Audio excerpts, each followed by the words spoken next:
Buenos días a todos. Gracias por su puntual asistencia. Bueno, hoy iniciamos con la jornada de ponencias derivadas del proyecto PAPIME P208-220, que se llama Desarrollo de herramientas de aprendizaje para el fortalecimiento y la integración del conocimiento en productos pecuarios. Este proyecto lo que plantea es obviamente generar herramientas de enseñanza para los alumnos a nivel licenciatura dentro de la universidad y obviamente para todos los demás que quieran hacer uso de estos productos que se generen.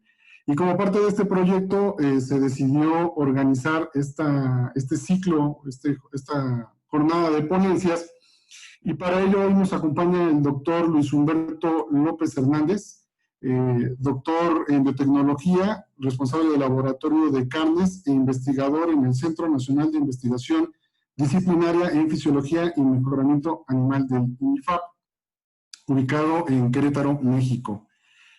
Doctor, agradecemos mucho su asistencia el día de hoy. Bien, buenos días, estimado público. Como ya me mencionó Héctor, soy Luis Humberto López Hernández. Voy a presentar rápidamente. Trabajo aquí en el CENIF Fisiología y Mejoramiento Animal del Instituto Nacional de Investigaciones Forestales, Agrícolas y Pecuarias. Actualmente soy inscrito al programa Carne de Cerdo. Trabajo más con carne de cerdo, pero no quita que en momentos me toca interactuar con carne de bovino, carne de ave o carne de alguna otra especie, por ejemplo, la región sureña, de cuyo, conejo, etcétera. Soy químico de alimentos en formación. No tengo nada que ver con la medicina veterinaria como tal. Soy más que nada un tecnólogo de los alimentos. El posgrado lo realicé en biotecnología alimentaria, básicamente en técnicas de preservación y conservación de productos cárnicos a base de películas biodegradables. Durante mi estancia en posgrado conocí a esta institución donde laboro actualmente y tuve mucha interacción con un macroproyecto fundado o financiado principalmente por CONACYT y Zagarpa. En este proyecto estaba dirigido en esos tiempos por el doctor Diego Braña Varela, el mismo doctor que me trajo a trabajar al INIFAP. Entonces ya tengo años aquí, unos 7, 8 años laborando en el INIFAP, encargado del laboratorio de carnes y haciendo investigación básicamente con carne de cerdo. Para esto me pidieron una pequeña charla de calidad de carne de bovina. No hay mucha diferencia, algunas técnicas no se hacen en cerdo como lo existe en bovinos, pero es compatible. El laboratorio de análisis es muy compatible en ambas áreas. ¿Qué más? En esa institución tenemos la recepción de estudiantes, ya sea desde una práctica profesional, tesistas de maestría, de licenciatura. Prácticamente no recibimos estudiantes para doctorado. El grupo está muy consciente de que el doctorado lo tienen que realizar los estudiantes fuera del país para tener una formación más amplia, pero no quita que podamos estar asesorando a algún estudiante de doctorado en nuestro grupo. Bien, pues esta es mi presentación básicamente y yo quiero empezar ya con la charla para ganarle al tiempo. Evidentemente, ¿Adelante? Sí, adelante, doctor, con su presentación. Gracias. ¿Sí? Evidentemente me tocó la primera charla de estas jornadas. Me era muy difícil decidirme cómo impartir la plática. De hecho, al inicio pregunté cómo está el público que tenemos, estudiantes, productores, investigadores, etcétera. Ahí platicando ahorita con los organizadores, pues prácticamente lo que nos faltaba fueron los productores. Probablemente estén incorporados en esta sala algunos agentes de cambio que transfieran los conocimientos al productor, que sean los asesores del productor, pero a veces es muy importante que el productor mismo esté metido en este tipo de charlas. El título que le puse a mi ponencia es Calidad de carne bovina y pruebas de laboratorio. No me voy a meter a una plática de química, de análisis de laboratorio, porque vamos a caer en la aburrición muy rápidamente.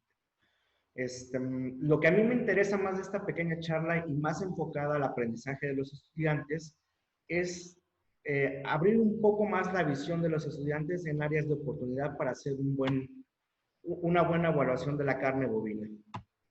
Bien, el objetivo ya se los mencioné, es identificar áreas de oportunidad para poder dirigir a los estudiantes, a los chicos en formación, a nosotros que también seguimos en formación, en áreas de mejora para el proceso de obtención de carne bovina de calidad y cómo evaluarla. El cómo evaluarla va a ser muy superficial, no nos vamos a meter, repito, en cosas técnicas de laboratorio. Si en algún futuro quieren hacer alguna revisión, alguna mejora, alguna implementación de alguna técnica donde ustedes estén laborando, con gusto los podemos orientar. Bien, el contenido de esta charla es rápidamente. Vamos a hablar un poquito de la importancia de la carne bovina, va a ser muy rápido, cómo está la producción en México básicamente, el aseguramiento de la inocuidad, el proceso de obtención de carne, un concepto muy rápido y definición de transformación de músculo a carne y la maduración de carne, conservación de la carne, evaluación de canales, evaluación de carne, principalmente color y mioglobina. Sí, evaluación de carne, color y mioglobina y estabilidad oxidativa y finalmente antioxidantes en la carne. Este último tema de antioxidantes en la carne es lo que más me interesa abordarlo y que ese sea el mensaje final de esta ponencia. Bien, primero quiero hacer mención de los créditos para elaborar este tipo de trabajo. Las imágenes que ustedes están observando en la pantalla son básicamente de unos folletos que se generaron entre el 2013, 2017, 2015 básicamente, del macroproyecto que yo les comentaba en un inicio. Este macroproyecto abarcó las especies bovina, porcina, ovino, caprino y aves, básicamente pollos de engorda. Se fueron generando por diversos grupos de investigación a nivel nacional, folletos, manuales, artículos de divulgación, artículos científicos relacionados con las especies pecuarias de interés en México. Evidentemente, estos artículos tampoco pueden ser dirían en el argot mexicano, la crema innata de la información pecuaria. Todo es perfectible y todo se puede mejorar. Lo que sí les puedo decir es que estos trabajos, básicamente en la producción bovina, fueron realizados con expertos de muchos años en México trabajando con esta especie. Lo son básicamente la doctora María de Salud Rubio, el doctor Danilo, el doctor Diego Braña en su parte, que estuvieron mucho tiempo metidos con la evaluación de bovinos. ¿Por qué los pongo así estas imágenes? Porque lo que me interesa es que vean mis citas de información. Si yo me voy a leer desde lo básico, es prácticamente repetitivo, solamente que los diferentes autores van cambiando y adaptando el lenguaje científico a un lenguaje técnico. Aquí en esta imagen aparecen cuatro volúmenes, 4 folletos, desde qué es la carne mexicana de res, cómo evaluar canales bovinas, el sistema de producción y calidad de carne bovina y el bienestar animal para operarios en rastros de bovinos. Es básicamente lo que conforma el ciclo desde que el animal es engordado, pasa por el transporte, llega al sacrificio y se enfría la canal. Estos folletos pueden resumir ese proceso. Estos otros 3 folletos son lo de laboratorio. En 2 de ellos ya me tocó participar directamente, los 2 últimos, y el primero se generó al inicio de todo este proyecto. También es de diversas instituciones que se encargan de la evaluación de carne, sea carne fresca asociada a la producción animal, carne fresca a partir de que generan la chuleta hasta el procesado de los productos cárnicos. Son documentos de referencia y todos estos se encuentran disponibles en las páginas del gobierno, es www.gov.mx, tiene que haber algún apartado donde diga INIFAP o alguna biblioteca y ahí se pueden sacar los manuales, se descargan por PDF sin ningún costo. Bien, entremos un poquito. ¿Y por qué quiero que antes de esto entendamos un par de conceptos que yo en mi tiempo de elaborar ya en la etapa profesional he encontrado? Llego a una planta procesadora y te digo, oye, ¿qué evalúas? No, pues calidad de carne. ¿Y qué haces? Ah, yo evalúo la calidad de la canal. pues te quedas viendo, pues eso desde mi enfoque no es calidad de carne, para mí es evaluar rendimientos. Para mí calidad de carne es ya evaluar un conjunto de propiedades muy particulares de cada uno de los productos, muy específicas que le pueden dar valor. Entonces, eso es lo primero que comento en esta diapositiva. Rendimiento es el producto o utilidad que rinde o da a alguien o algo, y calidad es una propiedad o conjunto de propiedades inherentes a algo. Entonces, son dos temas que se van a estar abordando conjuntamente en este tipo de ponencia. ¿Por qué la importancia? Y la vamos a resumir rápidamente de la carne bovina. Eso todo el mundo lo sabe, es una excelente fuente de aminoácidos esenciales, una excelente fuente de vitaminas, principalmente del complejo B, es una excelente fuente de algunos ácidos grasos, linoleico, de minerales como el selenio, el zinc y el hierro básicamente. Esta imagen que no la van a alcanzar a ver, y ni yo la alcanzo a ver ahorita muy bien, aparecen los manuales, no se esfuercen por tratar de interpretarlas, descarguen los manuales que les mostré en un inicio y ahí encuentran datos más relevantes y todo el texto que lleva consigo. Este primer cuadro, segundo cuadro, lo extraje de la doctora Susan, publicado en el Mid Science, donde dice o resalta mucho la bondad de la carne de la carne de res, en diferentes cortes, en diferentes presentaciones, y ve el aporte nutrimental, lo que les mencionaba hace rato. Esta información es desde el 2012, sí tendrá a lo mejor casi ya los 10 años prácticamente, pero no ha cambiado ese enfoque de que la carne de res es muy nutritiva. Ajá. Destacan básicamente lo que es hierro, zinc, riboflavina, niacina, B12 básicamente. También porque es la importancia, pues evidentemente México es uno de los países que pinta a nivel mundial como productor o generador de carne de bovino. En la primera gráfica, Estados Unidos es el máximo productor de carne de bovino, le sigue Brasil, la Unión Europea en conjunto, China, la India, Argentina, que es un país latinoamericano, además de Brasil, Australia y luego México. Si ven la proporción que tiene México respecto a Estados Unidos o a Brasil, que son los máximos productores, pues en realidad todavía estamos en pañales, como se podría decir. Estas son estimaciones son datos reales del 2018, estimados al 2019 y proyectados hasta el 2020. Es una información que generó o resumió InfoRural a partir de la información de la IUSDA o de la FAO. En este caso, la importancia de la carne bovina en México radica mucho en el consumo per cápita. Si bien no somos los mayores consumidores de carne, tampoco somos de los menores consumidores de carne. Yo creo que tener un consumo per cápita al 2018, que es la línea verde de entre 8 o 9 kilogramos por persona por año, no es nada despreciable. Pero ¿por qué no consumir más carne si ya conocemos los beneficios que existen en cuanto a nutrición humana? Hace poco en la Asociación Mexicana de Especialistas en Nutrición Animal, AMENA, en el febrero creo, en este año, se hizo un foro donde asistieron muchos investigadores de diferentes especies y lo que se buscaba con este foro era dar a conocer al público consumidor, a los médicos, a los chefs, las bondades de las carnes rojas básicamente, que últimamente han sido muy satanizadas.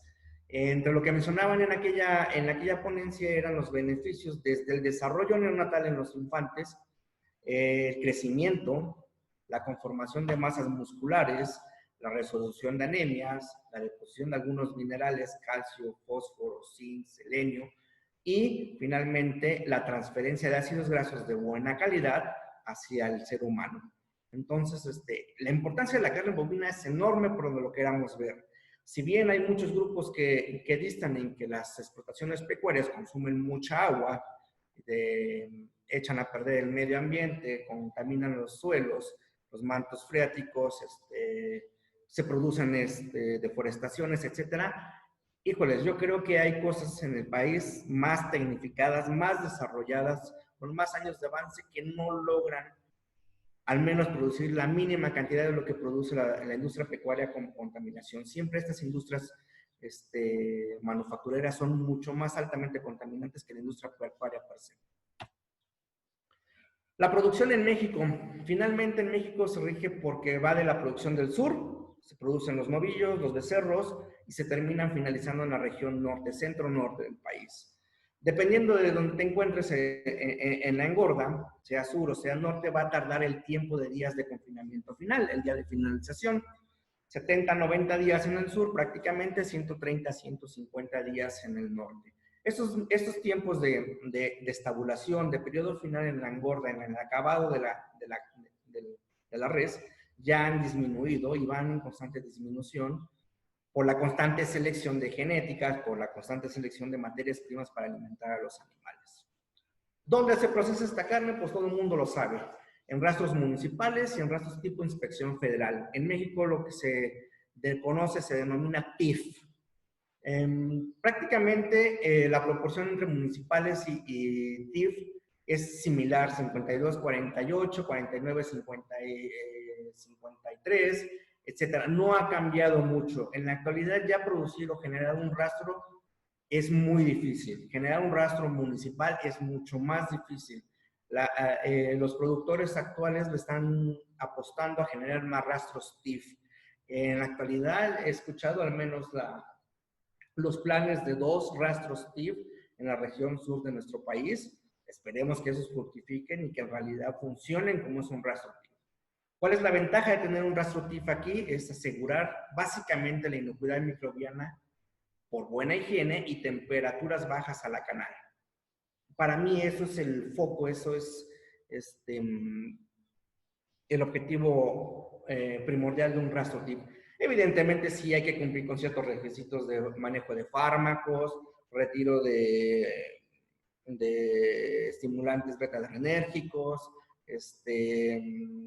evaluación visual de los animales vivos, evaluación visual de órganos en el proceso de la matanza. Todo eso lo asegura el TIF. Pero para mí lo que más le da tener un producto diferenciado del municipal es la inocuidad microbiana y la adecuada conservación a temperaturas bajas. En esta pequeña grafiquita pues, está la repartición de la producción nacional. Resalta mucho Veracruz, Jalisco, San Luis Potosí, Sinaloa, Chiapas, perdón, no alcanzo a ver, estoy dando medio malo de los ojos, no sé qué sea ese de acá, Baja California, Michoacán, Chihuahua y Sonora.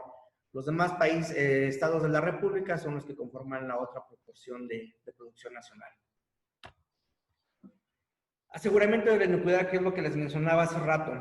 Para que un rastro tipo inspección federal o un establecimiento de matanza pueda asegurar esta inocuidad, necesita cumplir con ciertos requisitos. En resumen, son 6. Primero, la indumentaria y la salud del personal. Como ya todo el mundo lo sabe, cofias, cubrebocas, guantes, y ahorita en estos tiempos actuales de pandemia, pues están más reforzados los procesos de sanitización entre el personal. Las instalaciones físicas que sean propias, que no almacenen suciedad entre las uniones, que sean de fácil limpieza, que no sean porosas, que sean, que el diseño de la instalación sea ergonómico y sea pensado, que el equipo y las instalaciones, que el equipo básicamente sea de acero inoxidable, que se pueda lavar, que pueda estar sometido a diferentes procesos de sanitización. El área de proceso tiene que ser iluminada, tiene que ser suficientemente amplia para trabajar, tiene que haber el adecuado manejo de temperatura, eso es lo más indispensable en el área de proceso. La limpieza y la desinfección es prácticamente todos los programas de POES o las BMP para asegurar una adecuada reducción de la carga microbiana, y la temperatura. Cámaras funcionales, no nada más tener cámaras, sí tengo mi cámara de refrigeración, o sí tengo mi cámara de refrigeración, pero ¿qué te crees? No las puedo sacar las canales antes porque la carne, los productores se enojan que si está muy fría. El adecuado uso de las temperaturas. Entonces, cumpliendo estos 6 puntos es muy fácil asegurar la inocuidad de un producto perecedero como es la carne. Vamos a revisar rápidamente qué es el proceso de obtención de carne. No me voy a meter en muchos detalles. La charla es informativa, la charla es para que vean identifiquen áreas de oportunidad. El proceso de obtención de carne, en este caso lo vamos a iniciar a partir del ayuno del animal. Llámese cerdo, llámese bovino, llámese ovino o caprino. Ave o alguna especie menor o silvestre, creo que el conejo entra en esa clasificación. El ayuno. Luego se lleva a cabo un transporte. Luego un manejo premortem, que es básicamente el manejo en rastro. Ya cuando entra la matanza es el aturdimiento, muy importante. En el aturdimiento va ligado al desangrado, el eviscerado y el manejo post-mortem. El manejo post-mortem es básicamente qué hago con la canal una vez que sale de la línea de matanza. Bien, resalto estos 5 puntos en amarillo porque a mí en lo personal y mucha gente está en lo mismo, son factores de un estrés grandísimo. Un estrés físico, un estrés calórico, un estrés químico, un estrés bioquímico, como ustedes le quieran llamar. Es una etapa muy alta de estrés para el animal. Desde que tú le cortas el suministro en los comederos de alimento, desde que empiezas a cargar los animales en la rampa y tu rampa no es la adecuada, suben al camión y a veces el camión tampoco es el adecuado, la distancia que es recorrida, el clima por el cual pasa el camión, el horario de transporte, etcétera. Todo eso le va sumando estrés al animal, al organismo biológico.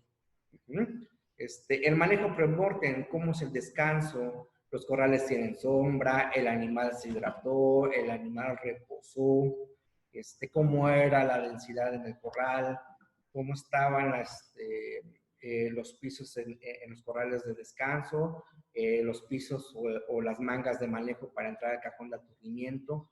Todos esos factores siguen sumando situaciones de estrés al animal.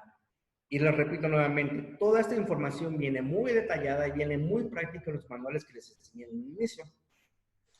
El aturdimiento es el punto ya culminante para empezar a producir la carne. Híjoles, ¿cómo insensibilizo al animal? Actualmente en México, a pesar de que existen rastros TIP, siguen teniendo fallas del operario. Y es normal, los operarios no podemos ser perfectos, entonces de vez en cuando se nos va a ir algún animal o vamos a tener un mal insensibilizado, a veces vamos a picar mal al animal, pero son riesgos menores que está corriendo la industria procesadora de carne. ¿Sale?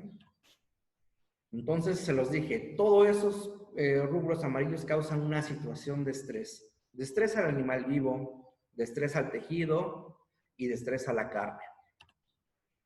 Pero ¿cómo ocurre el proceso de transformación de músculo a carne? Pues básicamente es reacciones de anaerobiosis. ¿Por qué de anaerobiosis? Porque cuando el animal es insensibilizado y desangrado, el flujo de sangre es cortado y por lo tanto el suministro de oxígeno ya no llega como tal a los músculos.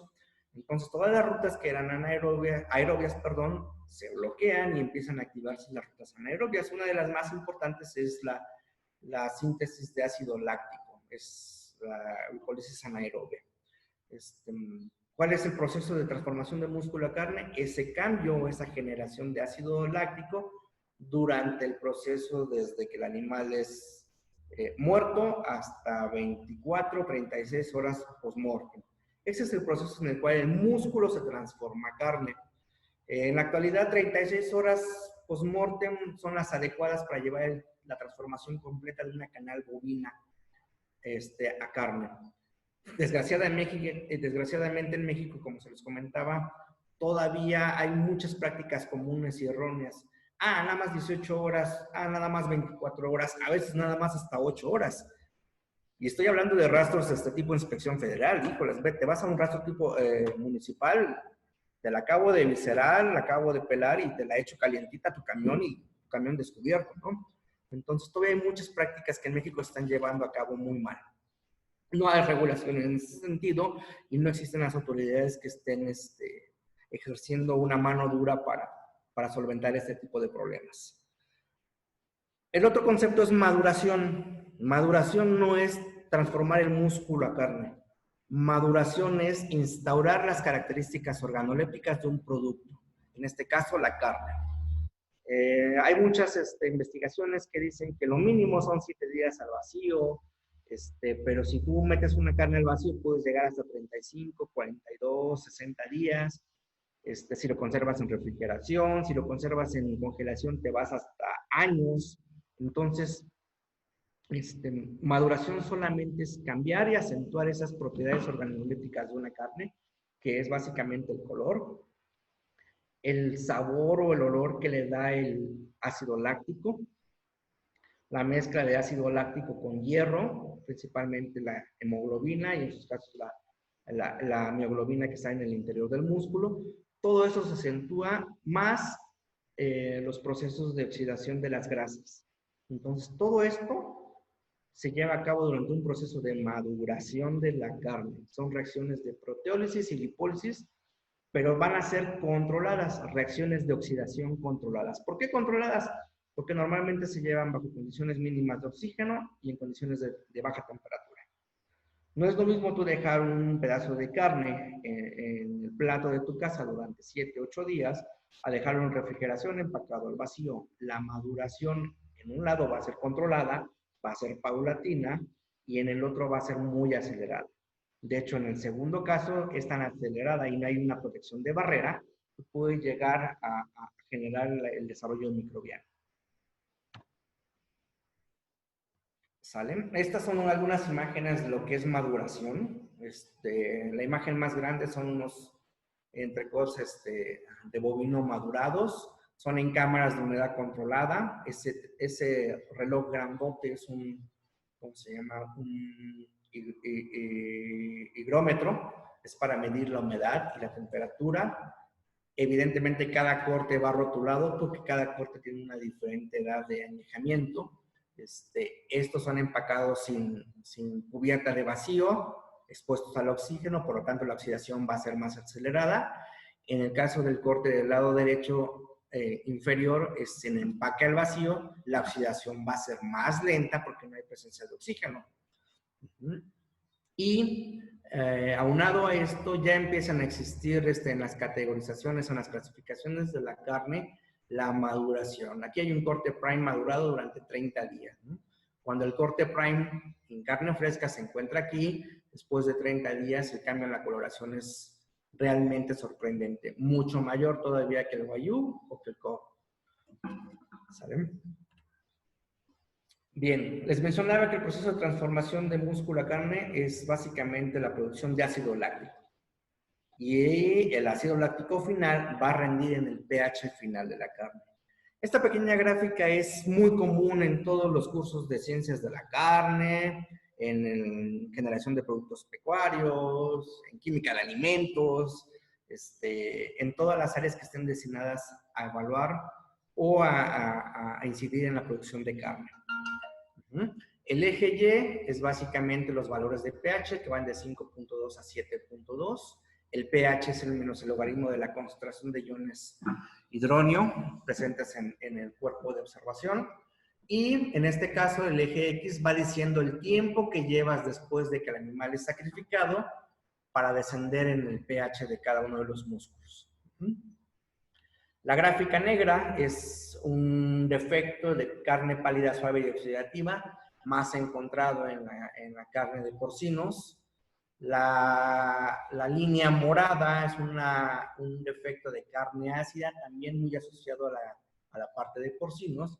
La carne roja es una producción normal de ácido láctico, un descenso normal en carne normal, en carne de buena calidad.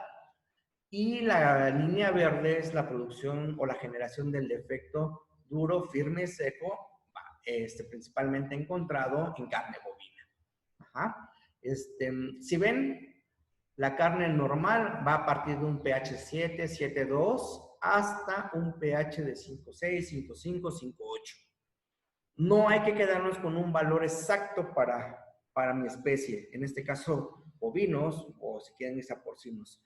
Siempre hay que tener en cuenta que las genéticas van a jugar un papel muy importante.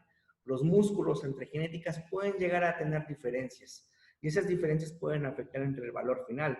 Probablemente una raza te esté dando valores más constantes de 5.8 y otras razas te estén dando valores constantes de 5.4. En los dos casos podrían ser normales, y eso no quiere decir que la de 5.4 ya esté teniendo un defecto como PCE o el pH esté muy bajo, o que la de 5.8 no bajó el pH y se quedó como una FD. No, hay que entender primero cuál es la variación de las genéticas que estoy usando. Entonces, ese es el descenso, la caída normal en una carne que es tratada bien, adecuadamente, en un animal que es sacrificado con las mejores condiciones humanitarias, que es manejado con las mejores condiciones humanitarias y que la canal fue enfriada de la mejor manera.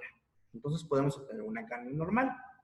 En el caso de DFD, ¿qué ocurre? Pues este defecto se genera básicamente porque el animal se sometió a un estrés antemortem muy grande.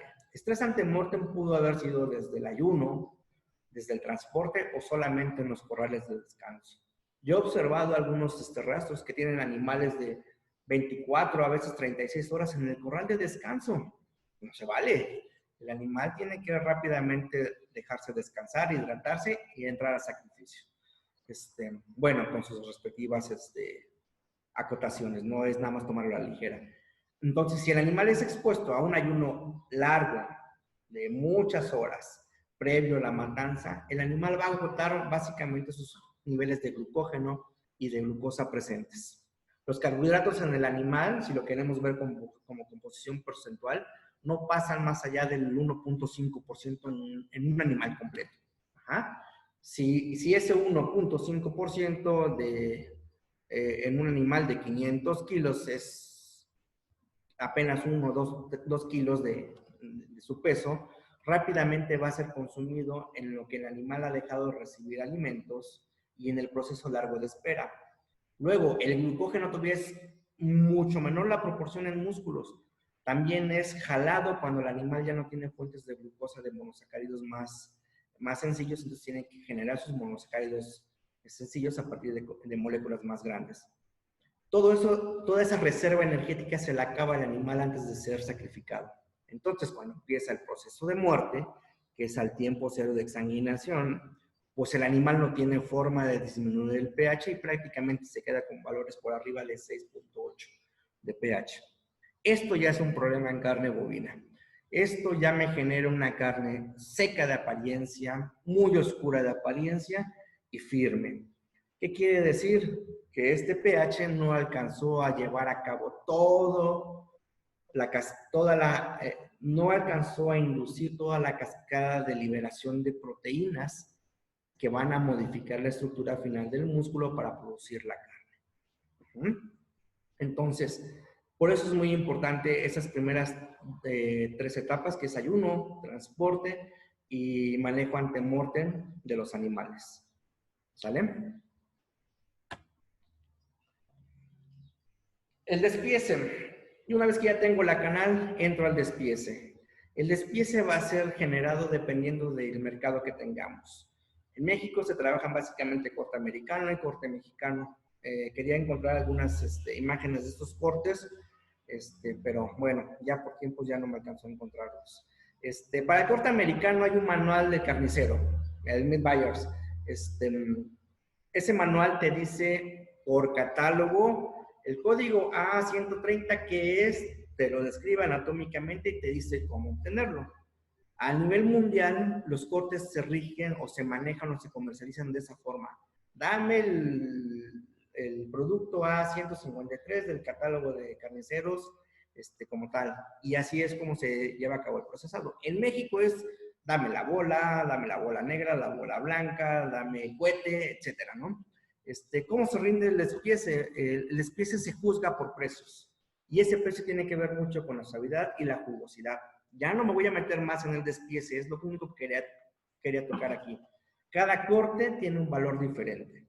Y aún entre cortes iguales, el precio puede cambiar por la suavidad o la jugosidad, siempre y cuando se pueda evaluar, siempre y cuando se pueda medir. No nada más decir el carnicero de la esquina, güerita, yo le doy más suavecita la carne. No, a ver, dame con números porque es más suave tu carne. Las técnicas de conservación, básicamente, y no quiero abordar en técnicas más especiales, son, a mí en lo personal, 3. Refrigeración, congelación y cocción. Probablemente en cocción ahorita empiezan a decir, no, la técnica de cocción no es una técnica de conservación. Yo en lo personal, creo que sí. Vamos a empezar primero por refrigeración. Es básicamente el descenso de la temperatura interna de los músculos entre 0 a 4 grados centígrados. Punto. ¿En qué tiempo? En bovinos, 36 horas. En porcinos, 24 horas. En pequeñas especies rumiantes, 16, 12 horas. Y en aves, conejos, unas 2 horas. Entonces, ¿qué tengo que hacer para conservar en frío? Es bajar rápidamente la temperatura, y ese rápidamente tiene que ser paulatino, no puede ser de golpe. ¿Por qué no de golpe? Si enfrías o congelas de golpe, vas a inducir también problemas de calidad en la carne. Básicamente el acortamiento por frío y en algunos casos la carne quemada. El acortamiento por frío, ¿qué es lo que hace? Que la unidad estructural de contracción, que es el sarcómero en los músculos, tiene una longitud determinada cuando la carne está, cuando en el proceso de músculo a carne de 36 horas, ese sarcómero tiende a hacerse más amplio porque las fibras se van rompiendo. Entonces, al hacerse más amplio, la carne se vuelve más suave. Pero si yo no dejo que ese proceso ocurra lentamente en unas 36 horas y yo enfrío bruscamente, lo que hago es que el sarcómero, en vez de que se vaya rompiendo por las enzimas, se contraiga rápidamente por el frío, no deje el proceso de las enzimas actuar y por lo tanto no madure, no transforme el músculo a carne completamente, y pierda funcionalidad de proteínas al contraer porque estoy perdiendo agua de las proteínas. Normalmente un proceso de refrigeración bien hecho te puede durar desde 7 a 30 días. De hecho, hay trabajos, hay requisitos para la carne de exportación que a veces te llegan a pedir, dame 65 días de refrigeración y te compro tu carne porque la voy a exportar a Rusia, la voy a exportar a China, ¿no? Es suficiente 0 a 4 grados centígrados. Si te acercas más a 0 es mucho mejor. El punto de congelación de la carne es de menos 2 grados. No va a pasar si tú la tienes en una cámara a 0 grados centígrados. Brincando ya a congelación, la congelación tiene que ser más, tiene que tener un proceso más fuerte, más agresivo con el tejido. Tienes que llegar a entre menos 20 a 72 grados centígrados en poco tiempo. Pero ¿qué ocurre con la congelación? La carne quemada y la deshidratación son los principales problemas. Para evitar deshidratar la carne o quemar la carne, tienes que ponerle una cubierta, básicamente plásticos. Pero esto te va a generar mayor gasto, además de toda la energía que estás gastando por la congelación, y puedes perder también peso. Para esta última etapa de congelación se han hecho muchos estudios, desde películas biodegradables, criogeles y plásticos. Plásticos es prácticamente lo que siempre ha sido, plásticos para recubrir la carne. Cocción, lo que les decía en un inicio, muchos piensan, no, la cocción no es un método de conservación. Para mí sí. ¿Por qué? Vámonos a un ejemplo muy básico, las carnitas. Las carnitas se cocinan en un caso con manteca, bañados de manteca. Esta cocción en tiempos anteriores se realizaba todavía en casos de cobre. Casos de cobre, los rojitos, los que venden en los pueblos mágicos. ¿Por qué en casos de cobre y por qué bañados en la manteca? Porque ambos factores, el cobre y la manteca, hacían un proceso, hacían un recubrimiento, una protección de barrera a la carne y evitaban la descomposición. El hierro disminuía el desarrollo bacteriano y la manteca, una vez enfriada, lo que hacía era hacer un recubrimiento impermeable a la carne, entonces evitaban las reacciones de oxidación. Por eso para mí la cocción sí sigue siendo un método de conservación. Una adecuada cocción tiene que ser de 70 a 76 grados centígrados básicamente. Puede ser en calor húmedo, que son las ollas, los guisos que se realizan en caldo, o en calor seca, a las brasas, en un comal, en una parrilla. Algo muy importante para hacer este proceso de cocción es que siempre hay que tener un reposo de 3 a 5 minutos básicamente. ¿Por qué un reposo? Porque hay que dejar acentuar los sabores en esa cámara de combustión que ustedes generan cuando hacen el sellado de la carne y el proceso de cocción lento. Entonces, el reposo final es lo que hace acentuar los sabores de la carne. Bien, estas son unas imágenes de lo que ahorita hemos hablado. Son las temperaturas de cocción. Esta es una carne congelada, pero con un recubrimiento en la parte superficial para evitar la pérdida de humedad. Esta es una empacadora al vacío. Esta es carne empacada al vacío. Este es en el proceso de cocción. Utilizamos termopares para medir la temperatura interna y poder hacer los estudios que realizamos en el laboratorio. Luego sigue la evaluación de las canales. En este no voy a abordar mucho, pero yo creo que sí hay que tomar en cuenta muchas cosas. ¿Qué es evaluar una canal? Evaluar una canal en México la conocemos como clasificarla. Ah, esa canal está bonita, esa canal está muy flaca y esa canal está más o menos. Eso es lo que hacen en la actualidad en México.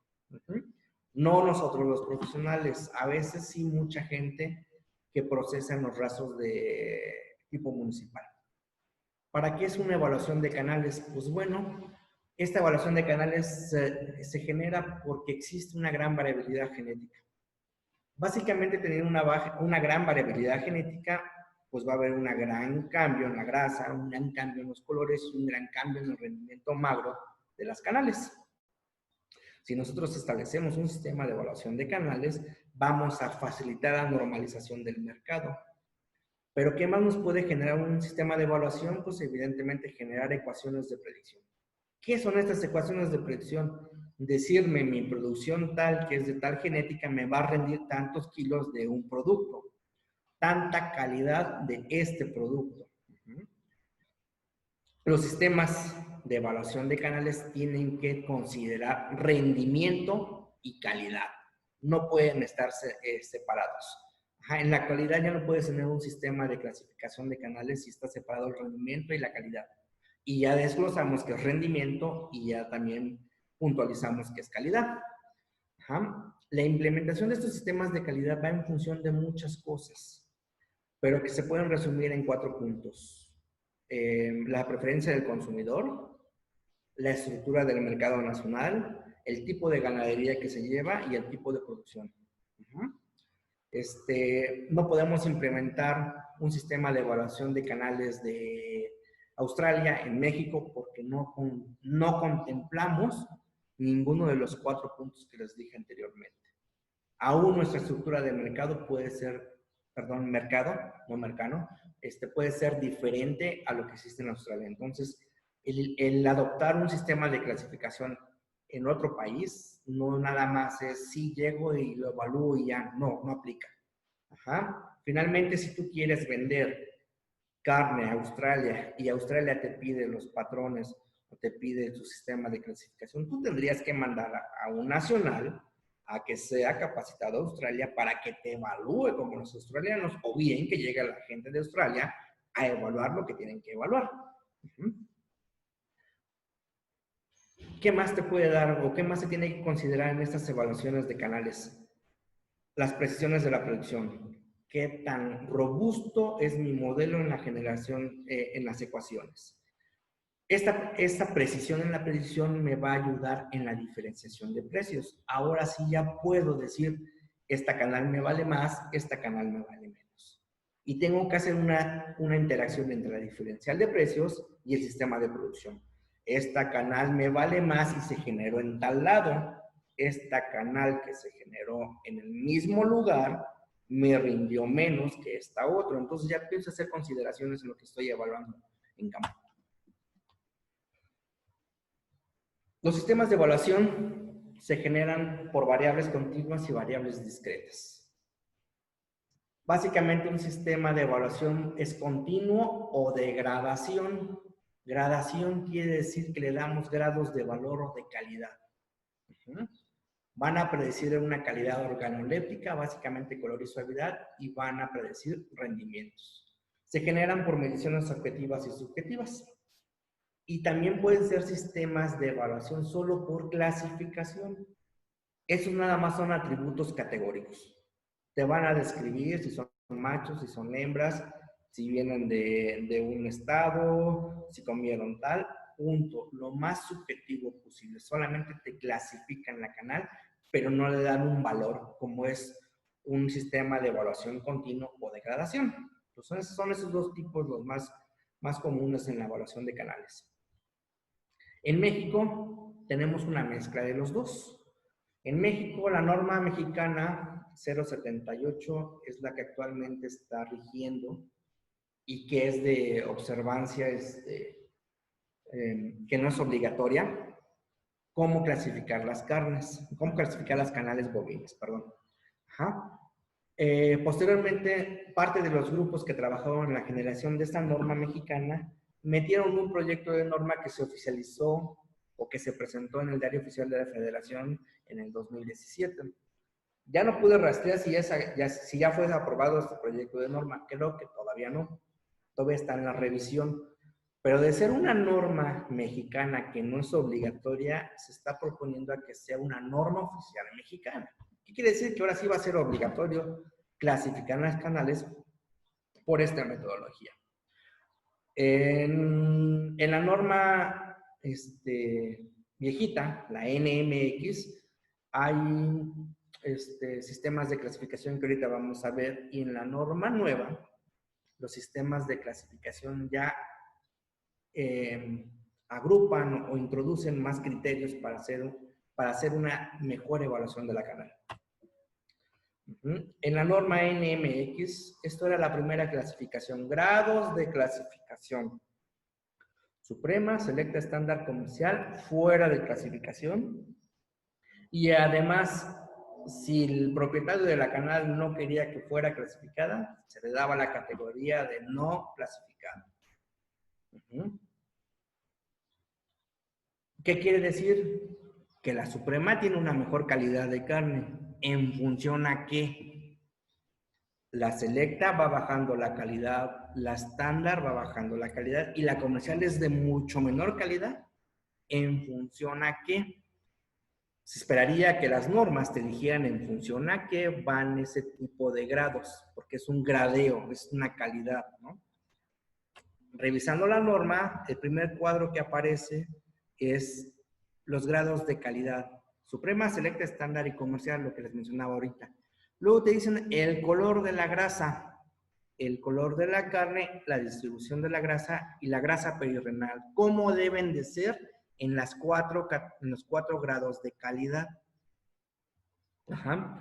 Y te dicen el color de la grasa es equivalente a unos valores en el PowerPoint. ¿En qué año salió esta? Perdón, déjenme regreso uno. 2002. Y la primera versión, 91. No sé si en la 91 hablaba del PowerPoint o no. Pero en el 2002, híjoles, creo que nada más los que estaban estudiando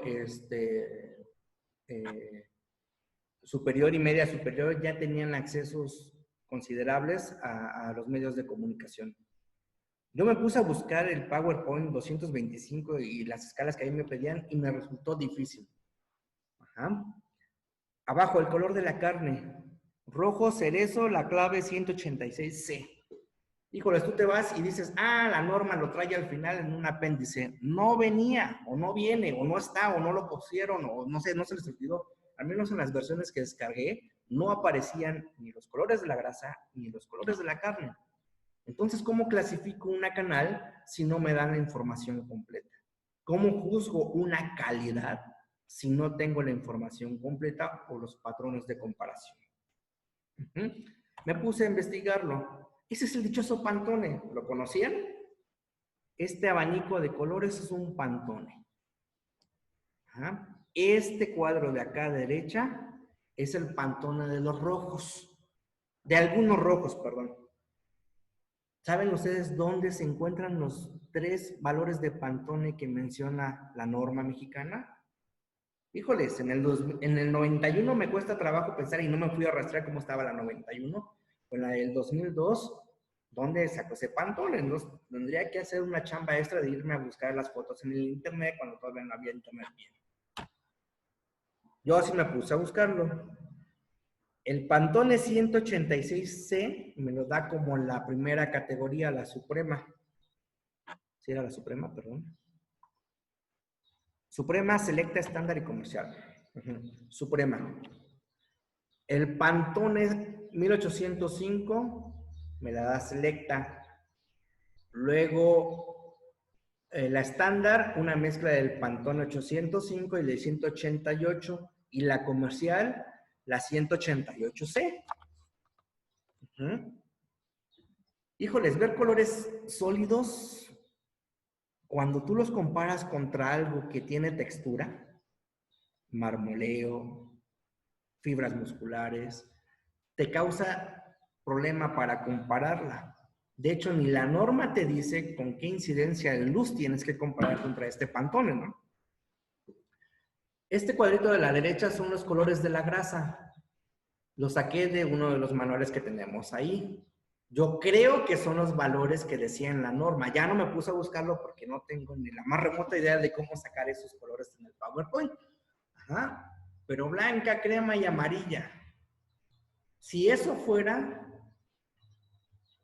¿quién ahorita me puede enseñar que tienen sus... Probablemente los Pantones sí los tiene, pero los de color, ¿cómo los están usando, no? Entonces empiezas a tener problemas con la clasificación.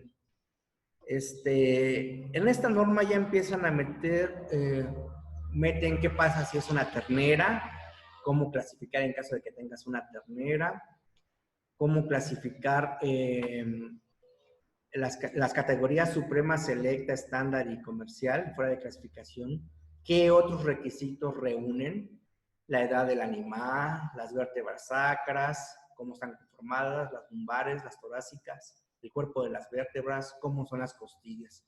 Y entonces empiezan a meter mediciones. Ajá. Aquí está la madurez en las costillas, aquí está alguna imagen para comparar los incisivos, los dientes en los animales, para poder estimar la edad del animal. ¿Por qué? Porque en México todavía no tenemos la costumbre de tener una trazabilidad en lo que enviamos a matanza. Entonces, el operario en rastro, el que está clasificando canales, tiene que estar muy hábil para estar diciendo, ah, sí, tenía 2 dientes chuecos o 2 dientes ya muy gastados y el animal tenía, no sé, 18 a 24 meses probablemente. Entonces, sí tiene un arte esta clasificación de bovinos. En la tabla 4, ¿qué es lo que más meten?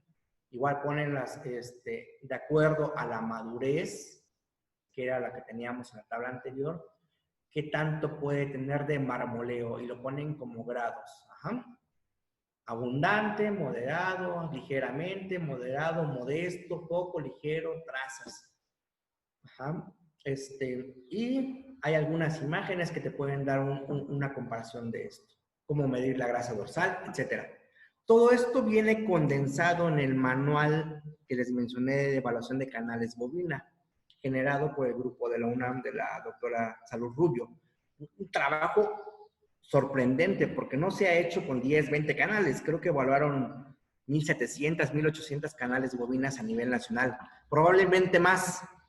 Pero al ir sesgando o al ir tamizando la información obtenida, pues a lo mejor en un rancho de 500 canales se les olvidó medir el pH, pero sí midieron todo lo demás, entonces no puede entrar a la base de datos. Por eso les digo que es un trabajo enorme y muy bien hecho.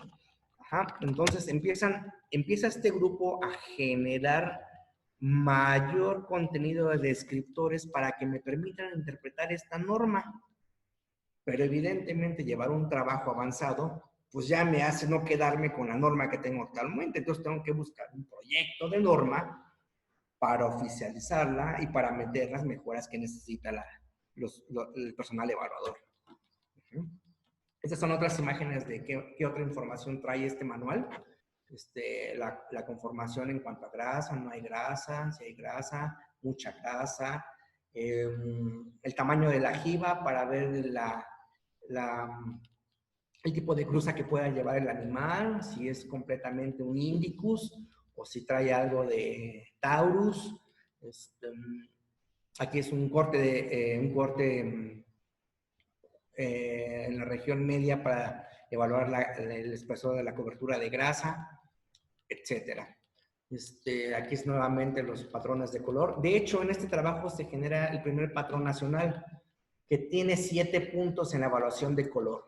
Desde rojo muy pálido hasta un rojo muy oscuro, pasando por el rojo cereza claro o el rojo cereza que normalmente en cualquier libro de texto que estudie ciencias de la carne o en cualquier metodología, el rojo cereza brillante, ¿no? Ahí aparece.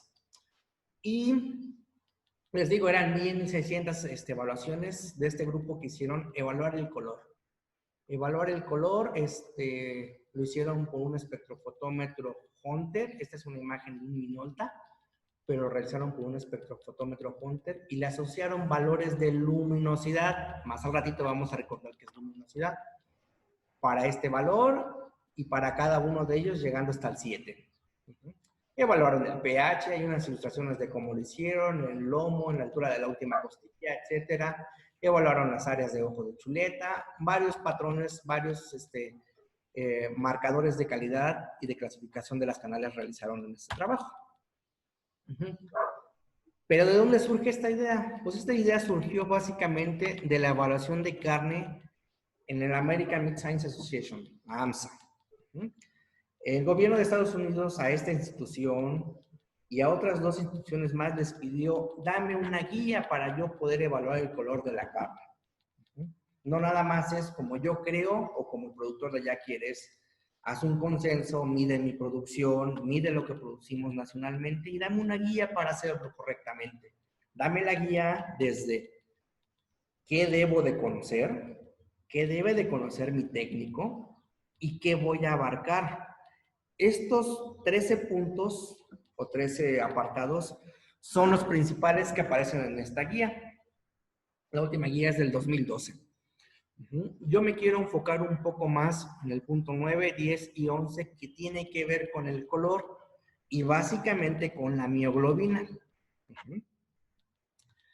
Los puntos del 1 al 8 es cómo mido, qué es la evaluación visual, qué es la mioglobina, qué es la física del color y la luz, etcétera. Toda la teoría detrás de... Y a partir del 9, para mí, es la aplicación de esa teoría en la medición de la calidad de la carne. Mioglobina. ¿Por qué mioglobina? Pues mioglobina es el pigmento más importante en cualquier carne roja. Va a estar influenciada por la especie, por la edad del animal y el tipo de músculo. El tipo de músculo puede ser que lo clasifiques por su función o lo clasifiques por su metabolismo. Finalmente llegan a lo mismo. Músculos oxidativos, músculos glucolíticos. Primer cuadro, por especie. Cerdo, borrego y res. Si vemos, contenido de mioglobina en la res es mucho mayor que en el cerdo. Por la edad, en la res vieja evidentemente va a tener exagerada cantidad de mioglobina respecto a la ternera, que puede ser asemejada a una carne de cerdo, o una res joven, que es prácticamente lo que se mata en el mercado, de 8 miligramos por gramo de carne. O por el músculo, un músculo locomotor o un músculo de soporte. Un músculo locomotor es una pierna, es un músculo de poco valor en el despiece. Un músculo de soporte, el lomo, un músculo de alto valor en el despiece. Le estamos dando un mayor costo a un músculo que tiene un bajo nivel de mioglobina respecto a un músculo que puede tener mayor nivel de mioglobina, pero que las otras propiedades como textura, contenido de colágeno, deprimen o detrimentan la calidad de este corte. ¿Por qué la mioglobina? La mioglobina puede existir en el músculo en 4 especies, 3 básicamente. Deoxi, oxi y metamioglobina. Son las tres básicas que puede tener en el músculo. Estas especies de mioglobina se biotransforman entre ellas de acuerdo a las condiciones redox que existan en el músculo o en el ambiente. La deoximioglobina, al tener un hierro en estado 2, si tú le metes oxígeno, lo único que haces es expresar ese hierro en una coloración más brillante. ¿Sí? Si tú le quitas el oxígeno, consumes el oxígeno, reduces la especie 2 más y formas metamioglobina. De hecho, cuando tú tienes una carne empacada al vacío, que tú quitaste el oxígeno, la carne se vuelve en un tono oscuro, morado a veces. No quiere decir que esté descompuesta, quiere decir que retiré el oxígeno y propicié la generación de metamioglobina. Cuando yo abro el empaque, tiene que pasar la carne de meta a deoximioglobina y finalmente llegar a oximioglobina. Entonces, esas especies van a estar presentes en el proceso de la carne fresca, en la carne fresca per se.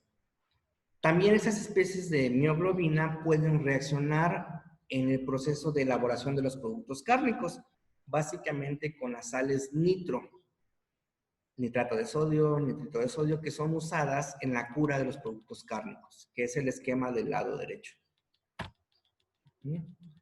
Pero ¿por qué el color nos interesa tanto? Pues primero hay que entender qué es el color. Finalmente el color se genera por una difracción de la luz blanca para rendir a diferentes longitudes de onda los diferentes colores básicos, si lo quieren ver, del arco iris. Rojo, naranja, amarillo, verde, azul, morado e índigo. ¿Vale? Cada uno de estos colores en un espectro de absorción de luz, una longitud de onda, va a dar picos. Esta pequeña gráfica de línea continua me dice si yo hago un barrido en carne, ¿dónde voy a encontrar unos picos? Si aquí tengo un pico en 700 nanómetros, me quiere decir que los rojos, tengo muchos rojos. Si yo tengo un pico en 500, básicamente me dice que los verdes están presentes. Todos los colores o todo lo que nosotros podemos observar por la vista es el conjunto de todos estos colores. No podemos, en teoría no puede haber un color que no tenga los demás. Siempre va a haber en mínima cantidad, pero va a existir los demás colores. Por eso entonces, en la carne de res a 700 nanómetros está la mayor incidencia de este color rojo. Esta escala de acá de longitud de onda de nanómetros se transforma a reflectancia. ¿Por qué reflectancia? Es cuando yo incido diversas luces para que me generen el color, cuánto me reflejan del que me interesa. Esa es la reflexión. Incido sobre una superficie, se absorbe una parte y se refleja otra. Entonces, aquí se está reflejando en los tonos rojos una mayor cantidad de energía luminosa. Entonces, así van, de 400 a 700 nanómetros partes del morado y llegas hasta el rojo. Estas dos imágenes nos dicen, si nosotros tomamos una fuente de luz para observar, con 5000 candelas o 2800, ¿cómo va a cambiar esa reflectancia de la luz? ¿Ya la vieron? Los picos son diferentes. Esas zonas negras cambian. ¿Por qué? Porque no es lo mismo observar con luz blanca, con luz amarilla, con luz de día, con luz de luna, un cuerpo. También utilizar diferentes fuentes de luz, aquí está nuevamente, nos va a dar un cambio en la textura de la superficie que la podríamos asociar a una temperatura. Estas 3500 nos podrían dar unos rojos más intensos. Ajá. Es lo más adecuado para medir la coloración rojiza en la carne de res. 6500 ya no lo hacen ver como morado. No me interesa ver morados en la carne de res. Quiero ver rojos. Si lo mando a 4100, híjoles, veo la carne seca. Entonces yo tengo que buscar la adecuada fuente de luz para que yo pueda ver lo que me interesa ver como ojo humano y lo pueda transmitir a una medición objetiva que ya es de un equipo. Esta imagen de atrás, de la derecha, es una huella de un barrido espectral a la carne. La de res, que es la línea delgada, la de pollo, la de cerdo la mediana y la de pollo la más gruesa. Entonces, cada especie tiene un barrido espectral de el color de la carne diferente. Esas escalas espectrales, ¿cómo se rigen? Les mencionaba hace rato las L. Las L's van cambiando de 0 a 100. 0 es los negros, en esta parte de abajo está lo negro, y 100 es lo blanco. Mayor luminosidad, menor luminosidad. Va de amarillos a azules y de verdes a rojos. De verdes a rojos son los valores de A. Los valores de B son amarillos. Ajá. Si son rojos positivos y A positivos, digo, A positivos y B positivos quieren decir que son amarillos y rojos y se van a mover en esta zona de la esfera de color. Hay otro concepto en la evaluación del color que es croma y es hue. Croma es qué tanto me alejo o qué tanto me acerco a la coloración que estoy midiendo. Y hue es qué tanto me desvío en grados de mi base. ¿Cómo están los equipos que actualmente miden el color? Pueden ser por triestímulos. ¿Qué quiere decir? Que tienen 3 fotodetectores y me van a generar 3 coordenadas. Prácticamente rojos, verdes y azules. Pero los más especializados, como son los espectrofotómetros, hago incidir la luz sobre la superficie, lo meto en una difracción, separo los colores por un arreglo de diodos, genero las bandas para cada color, pero genero las bandas de color para cada color, además de generar los valores de X, Y, Z. Y con esos ya puedo transformar a otro tipo de escalas, la CIELAB, la Hunter, etc. Estos son 2 equipos. Este es un Hunter portátil y este es un Minolta portátil. En este caso es una imagen de carne de cerdo. Estábamos aquí evaluando una carne de cerdo. Y esta es una escala, la escala del INIFAP que se generó para cerdo. La que ahorita vamos a ver adelantito es una escala para carne bovina.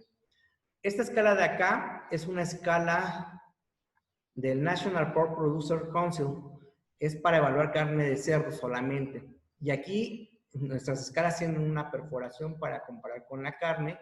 Y aquí lo que hicimos así para tomar la foto era comparar nuestra coloración con las coloraciones de la escala del National Pork, de NPPC. Regreso nuevamente. ¿Por qué me interesa ver qué tanta reflectancia hay en la superficie de la carne? Pues que a partir de esta yo puedo estimar las proporciones de mioglobina. Las proporciones de mioglobina me van a decir en qué estado de oxidación puedo tener la carne durante un almacenamiento.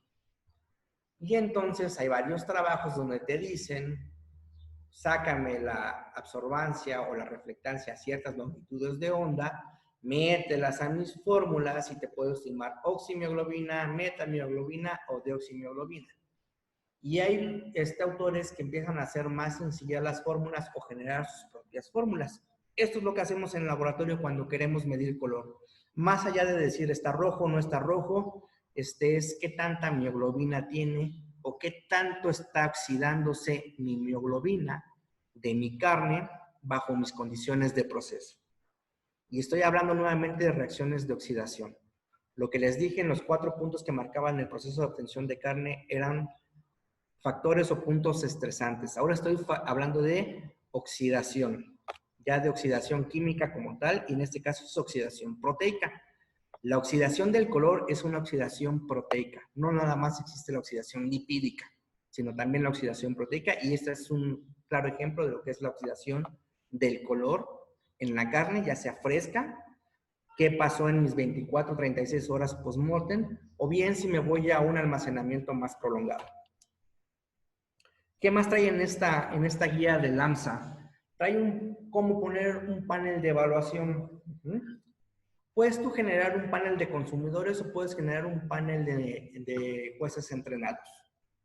Finalmente, para consumidores tú necesitas muchas muestras, mientras que para un panel entrenado pues son muy pocos lo que tú requieres en cuanto a personal, pero evidentemente el trabajo que hay detrás para entrenar un panel es mucho mayor que lo que es juntar a un grupo de la población, chicos de 28 a 36 años, evalúenme este producto. Es mucho más sencillo eso que estar entrenando a tus jueces durante cierto tiempo, mantener a tus jueces durante cierto tiempo y además que tus jueces cumplan con requisitos para poder evaluar sensorialmente.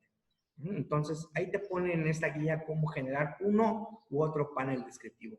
Y también te dice qué te puede evaluar uno o el otro. Los paneles de consumidores prácticamente utilizan escalas hedónicas. Escalas hedónicas te dan una categorización de los valores, pero descriptores muy sencillos. Cuando utilizas paneles entrenados, sí puedes utilizar descriptores más complicados, más específicos. Te permiten describir o generar escalas. Aquí, para los consumidores, había 1, 2, 3, 4 posibles,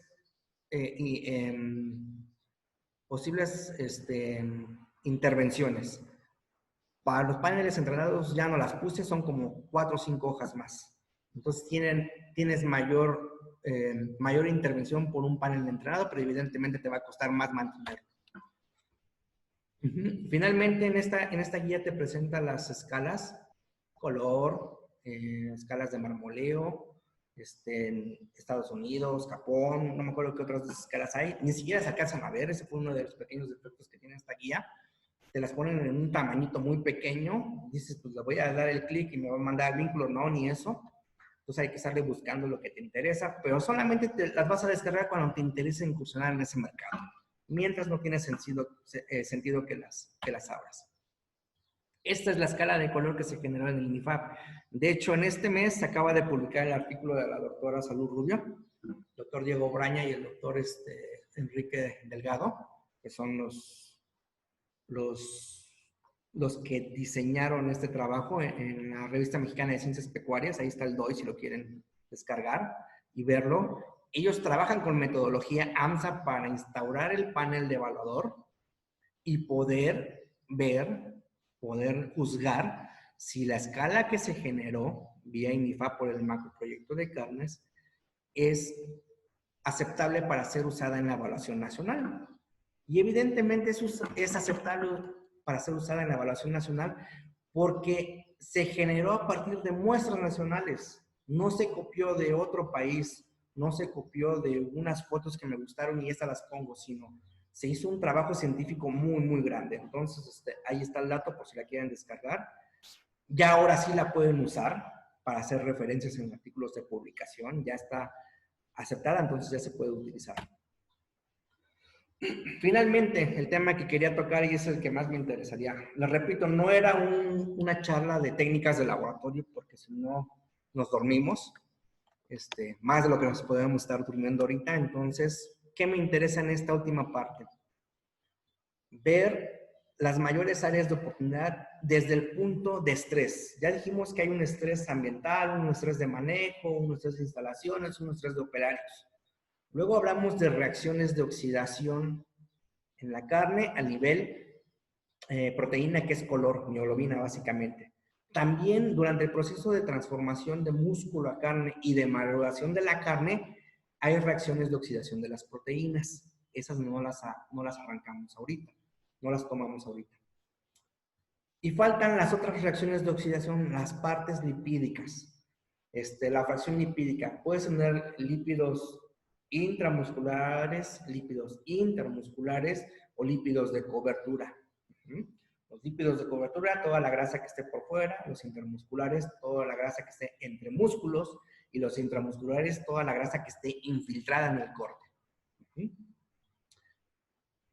La carne de res tiene un alto contenido de grasa, mucho más que el cerdo, para que no digamos que el cerdo es malo, mucho más que el cerdo. Pero si bien la producción de carne bovina utiliza mucho tiempo en pastoreo, al menos en México, mucho tiempo en pastoreo en Latinoamérica, y muy poco tiempo en la finalización. Entonces, el consumo constante de carotenoides, de tocoferoles, de flavonoides, de polifenoles de origen vegetal vía pastura, vía forraje, es muy alto en el ganado. Estos compuestos tienen una alta capacidad antioxidante. ¿Qué es esa capacidad antioxidante? Es la capacidad para reducir las reacciones de oxidación, para reducir en términos prácticos la generación de sabores, de colores, de aromas indeseables en nuestro producto cárnico. Entonces, en este diapositivo inicio con un trabajo de la doctora Adriana Descalzo, una mujer, una científica de referencia en Argentina, por todo su trabajo en calidad de carne bovina y básicamente en reacciones de oxidación. Y ella hizo un trabajo, esta es una revisión, tiene mucho más trabajos, pero esta es una pequeña revisión, donde evaluó varios trabajos, donde estos puntos que enmarco aquí en un círculo verde, son todos los trabajos en los cuales se evaluaron la carne del bovino estando en pastura casi completamente, muy poca la finalización. Y esta parte de acá es cuando ya finalizan la carne del bovino. O estuvieron más tiempo en el confinamiento. La columna Y me dice los TBARS, las sustancias reactivas al ácido tibarbitúrico. Esa es la unidad de medida de la oxidación lipídica, la oxidación de los lípidos. Lípidos insaturados o altamente insaturados. A mayores valores de TBARS es mayor la oxidación. Y aquí lo que ellos miden es vía las pasturas o vía los pastos que comieron estos grupos experimentales, cuánto tocoferol, cuánta vitamina E depositaron en el músculo.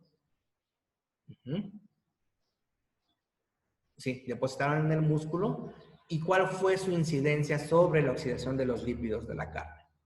Como ven, este circulito dice que los animales que estuvieron sometidos más a forrajes, a pasturas verdes, la incidencia en la oxidación fue menor que los que ya fueron finalizados con granos. ¿Qué más hacen los polifenoles o qué más hace este tocoferol? No, yo hablo de todos los polifenoles porque no nada más puedo decir que fue la incidencia de vitamina E. Hay más compuestos fíticos en el forraje que pueden incidir en la cuestión antioxidante de la carne. Pero en este caso solamente es vitamina E. ¿Qué más hicieron? Estas tres grafiquitas son las tres enzimas más importantes en la carne. Es catalasa, glutatión peroxidasa y superóxido dismutasa. Superóxido, catalasa y glutatión peroxidasa. Las tres enzimas se activan en mayor cantidad, en mayor actividad, cuando provienen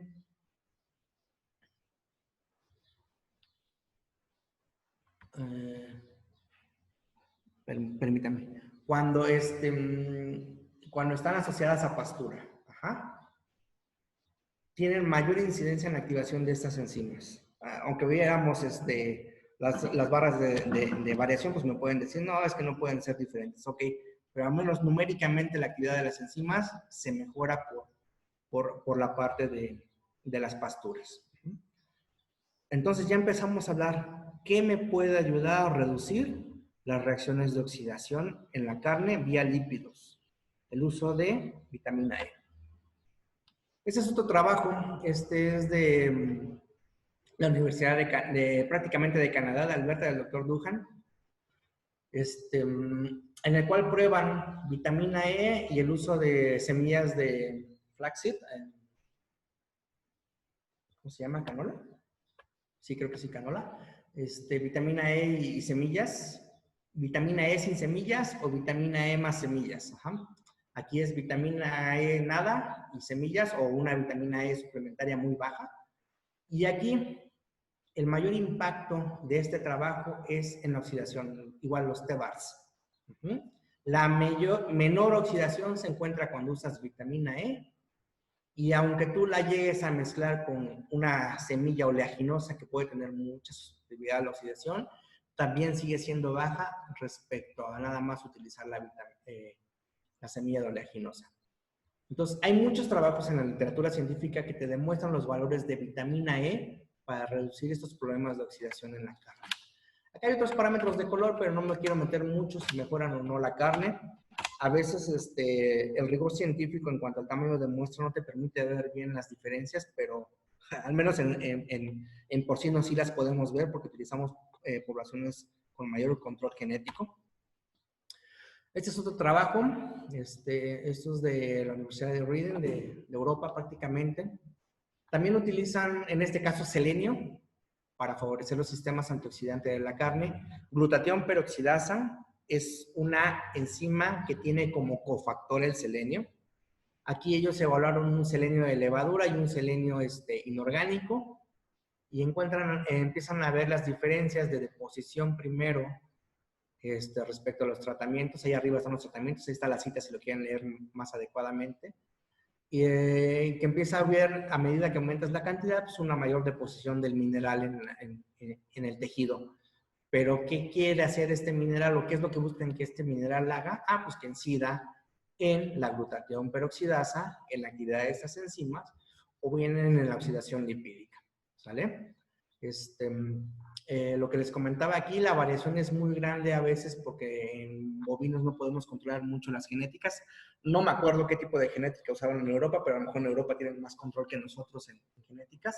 Y empiezan a tener comportamientos probablemente lineales, cuadráticos, en el uso, ¿no?, de los minerales para reducir la oxidación lipídica. Lo que sí encuentran es en la actividad de las enzimas antioxidantes. Entonces, una clara respuesta a que el selenio o la vitamina E me pueden incidir sobre la actividad antioxidante del tejido.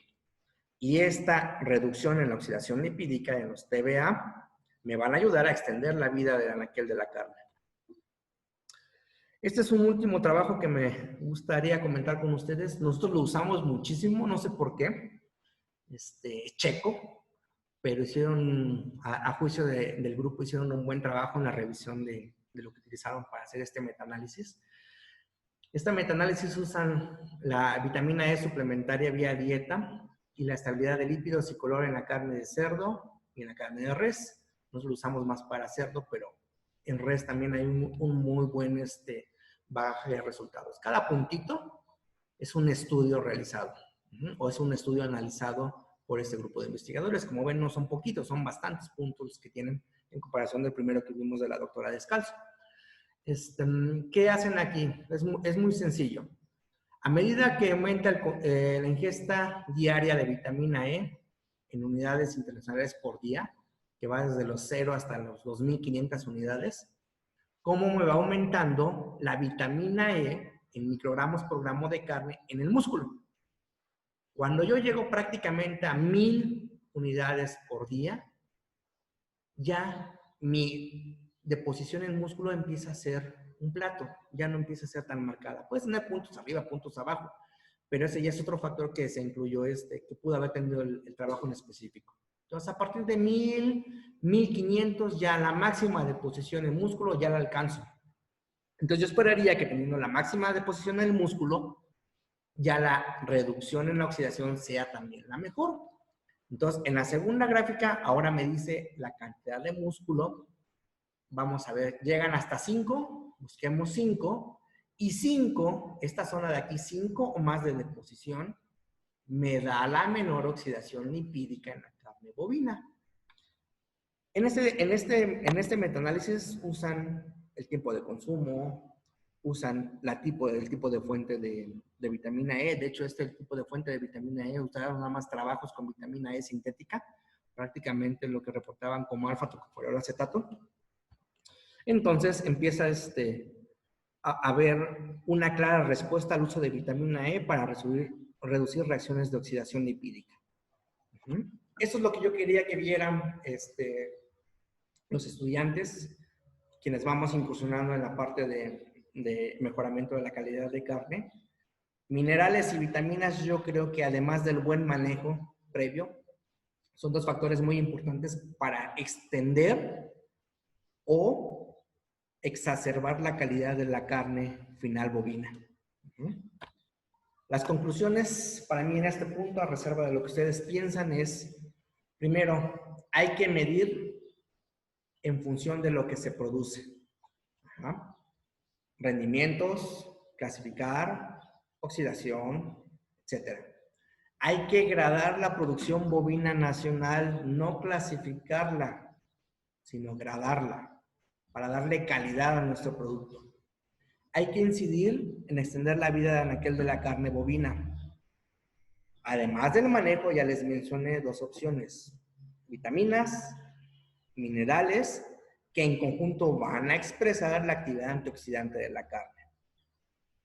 Y otra es evitar el sesgo comercial en la producción pecuaria. Me encanta, todos queremos vender, pero yo creo que las adecuadas pruebas de campo siempre deben de estar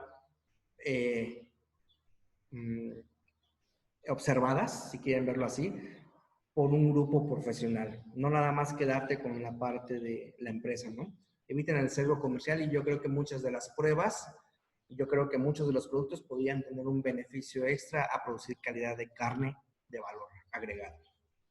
Ok, bueno, por mi parte fue esto. Este era el mensaje que yo quería darles, no meterme al laboratorio. Lo que quieran aprender del laboratorio se pueden venir para acá y con gusto, a quien sea podemos recibir.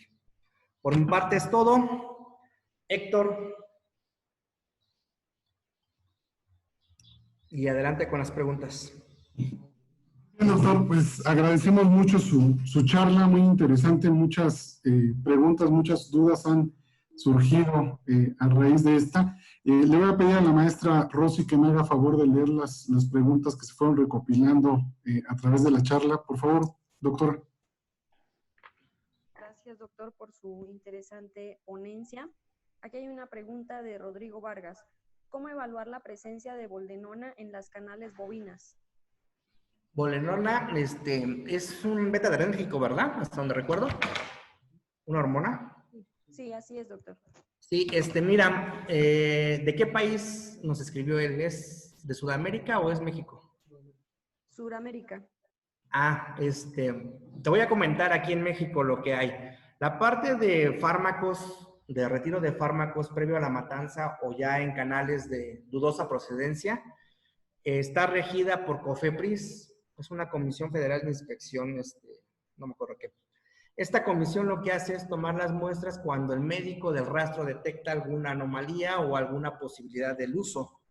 Y esas se llevan a cabo en laboratorios particulares donde tienen equipo, principalmente cromatografía líquida, es la que se utiliza para evaluar este tipo de metabolitos, con otro tipo de técnicas de extracción.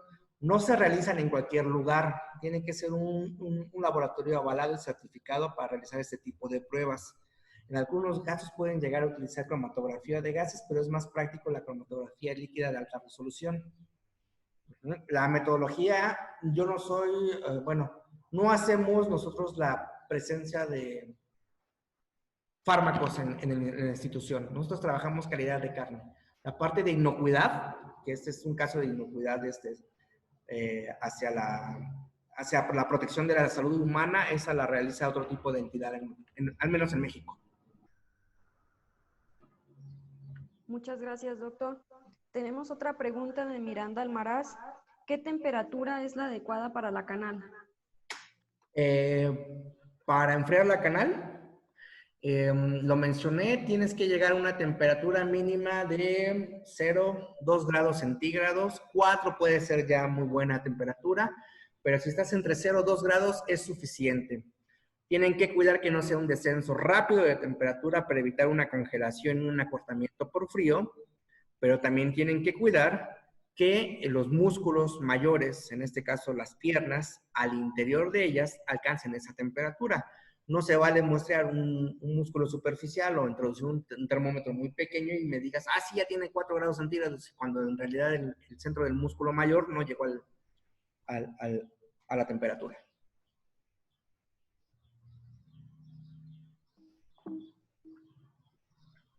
Hola Luis, te voy a leer la siguiente pregunta. Nos pregunta Rodrigo Vargas, ¿cuál es la mejor forma de aturdimiento para los animales? Ok, en México tenemos recomendado y normalizado el uso de el insensibilizado por golpe de perno cautivo. Yo en lo personal, eso es lo más adecuado para el animal, lo más barato para el operario o la empresa, pero yo creo que sí conlleva un riesgo para el operario cuando el animal no está adaptado al manejo en el cajón de aturdimiento. En algunos rastros, cuando ves básicamente las razas cebuinas, en el momento que se están acomodando en el cajón de aturdimiento, esas se reparan más. Y si el operario no es muy hábil, se va a llevar un golpe, ya sea con un cuerno del animal o con la misma pistola de perno cautivo, porque es muy grande la neumática, a diferencia de la de salva. Entonces, yo creo que es el mejor método para aturdimiento animal, en caso de bovinos. Ok, muchas gracias. La siguiente pregunta es de Miguel Galeso Blanco. Dice, ¿cuál es el método más idóneo para el sacrificio mitigando la mayor cantidad de estrés y mantener la calidad de carne? Para el sacrificio, ya lo mencionamos, pistola de perno, pero yo creo que no es tanto el sacrificio, es cómo preparaste el animal para el momento del sacrificio.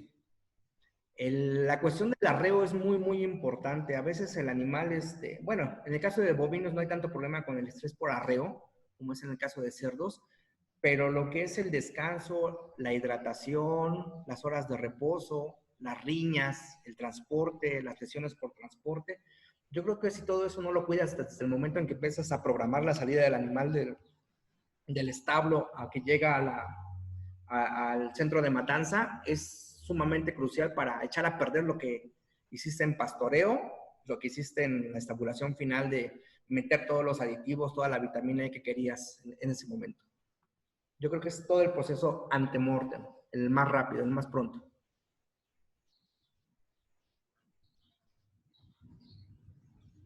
Muy bien, muchas gracias. También nos pregunta Rodrigo Vargas, dice, para favorecer el proceso de maduración de la carne, ¿sería recomendable hacer aplicaciones de ácido láctico en las canales al momento del ingreso a los cuartos fríos? La maduración de ácido láctico. Si tú tienes un adecuado proceso de descenso del ácido láctico en el interior del músculo, porque cuidaste el manejo antemortem, el ayuno, el descanso y el estrés, el ácido láctico que tú produzcas en la carne va a ser suficiente para cuidar la parte de inocuidad microbiana. Si tú le quieres dar un plus para reducir la inocuidad microbiana a nivel superficial en la canal, se vale. Pero si no tienes cuidado con la dosificación del ácido láctico que tú incluyas, le vas a aportar un sabor o un sabor diferente a la carne. Puedes usar ácido láctico, ácido acético, ácido peracético, cualquier ácido orgánico. Hay gente que hasta usa ácidos inorgánicos muy diluidos, pero evidentemente si no lo sabes usar, le vas a generar un sabor diferente a la carne. Y lo va a notar el consumidor, que es lo que te interesa.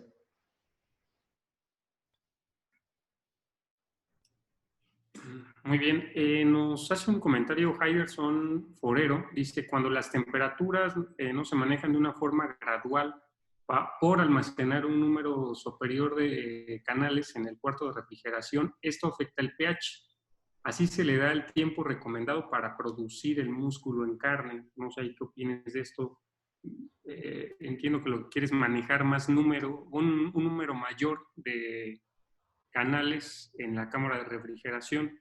Sí, a ver, te lo voy a ejemplificar. No he visto los problemas yo en bovinos. En cerdos es muy peculiar ese problema. Hay gente que quiere que aumenta la producción en días patrios, porque el pozole es algo mayor, y meto en una cámara que tengo para 200, meto 250 canales. Todas mis canales empiezan a quedar pegadas. De hecho, el primer defecto que tú observas cuando una canal fue mal refrigerada es que se ve blanca la piel del cerdo, la piel de la canal.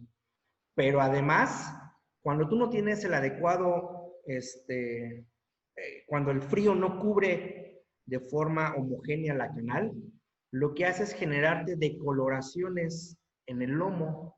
Y cuando tú cortas un lomo ves una coloración más roja, una coloración más pálida, porque no fue un adecuado uso de la temperatura. Yo me imagino que en canales bovinas ha de pasar lo mismo.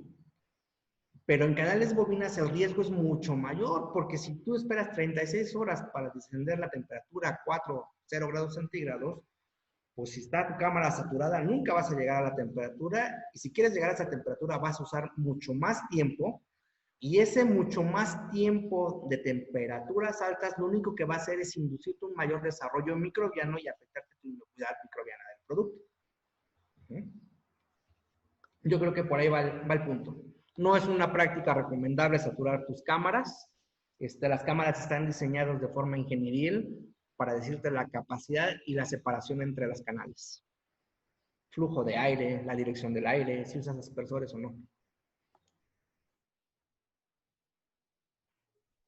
Gracias, Luis. Nos pregunta Martín Ruiz, dice, para pasar de refrigeración a congelación, ¿cuánto tiempo se lleva? Y ya congelado, ¿de cuánto es la vida de anaquel de la carne? De refrigeración a congelación. Para pasar ya llegué a refrigeración de 2, 4 grados centígrados, inmediatamente puedo meter a congelar. Ajá. Dependiendo del tipo de congelador que uses, va a ser el tiempo que te lleves para tener ya la preservación por congelamiento. Túneles ráfaga, que quiere decir de aire, de viento a menos 20, menos 42 grados centígrados, probablemente te baje muy rápidamente la temperatura de congelación. Tú entrando a 2 grados centígrados a nivel superficial en tu canal, en tu carne, ya empiezas a congelarla. Evidentemente, un túnel ráfaga que tiene un flujo de viento 4 o 5 veces mucho mayor a lo que es una cámara de refrigeración, si te tardabas 36 horas enfriando en uno de menor flujo de aire, probablemente te avientes 12 horas congelando o máximo 24 horas. Tampoco puede ser un proceso muy largo. Recuerden que un proceso de congelado lento, lo único que va a inducir es crecimiento de cristales mayores. Y ese crecimiento de cristales mayores, cuando tú descongeles, te va a rendir una mayor pérdida de agua por descongelado. Entonces, lo adecuado es tú congelar 24 o 36 horas máximo. Rápido el congelamiento. Los túneles de crioinversión también son muy buenos. Los túneles ráfaga. Yo creo que es lo más ahorita funcional y comercial. Doctor, pues quedaron algunas preguntas pendientes que vamos a hacérselas llegar por parte de los asistentes, y me permito leer la constancia de agradecimiento por su magnífica ponencia. Y dice así: Universidad Nacional Autónoma de México, Facultad de Estudios Superiores Cuautitlán, proyecto PAPIME P208-220, desarrollo de herramientas de aprendizaje para el fortalecimiento y la integración del conocimiento en productos pecuarios, carne bovina. Otorgan la presente constancia al doctor Luis Humberto López Hernández por su participación como ponente de la videoconferencia Calidad de la carne bovina y pruebas de laboratorio, realizada el 8 de junio del 2020 en la jornada de ponencias 2020 de PAPIME. Por mi raza hablará el espíritu, Cuautitlán Izcalli, Estado de México, junio de 2020. Firma el maestro Jorge Alfredo Cuellar Ordaz, director de la Facultad de Estudios Superiores Cuautitlán. Pues doctor, de verdad agradecemos mucho su ponencia, el tiempo que nos dio para poder impartirla.